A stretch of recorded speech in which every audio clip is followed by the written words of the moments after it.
Hi, I'm Andy Opie, one of New Life's missionaries in Thailand, and Jeff asked me to share a little bit about what it means to be led by the Holy Spirit. And I think my story helps give some insight into what it means to be led by someone else. 20 years ago, when I was 20, 15 years ago, I can't believe how long it's been already, I started to lose my eyesight. And I learned a valuable lesson on what it means to be dependent on others. Before that, I was completely independent. I could go where I wanted, play games with my friends, do what I wanted at any moment. And when I lost my eyesight, it changed everything. Even though I knew that it meant what it meant to be dependent from playing sports and depending on teammates and that interdependency we have in life, I learned it at a whole new level when I was blind, because I now had to rely on others to go somewhere. I had to hold on to a friend's arm to be led to go another place. And I think that's a lot what it's like with the Holy Spirit.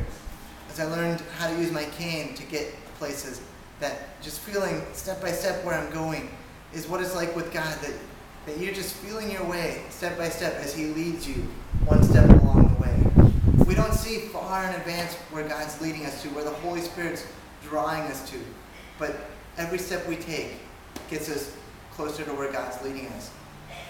I also remember going water skiing after I lost my eyesight, and that was a whole different experience than before when I could see. When I could see, you knew when to prepare for the waves, when to prepare to jump the wake and go in and out of the wake. But when I couldn't see, I'm just holding on for dear life with that rope. And as long as I held on, I knew I'd stay standing up and go where the boat's going. But I couldn't prepare how to bounce over the waves or anything like that. And it really felt unnerving to not know what's coming next, to not know where the turns are going to come and when to prepare to turn. But that's what it's like with the Holy Spirit, is as long as we're holding on to the Holy Spirit, God's voice will lead us to where He wants us to go.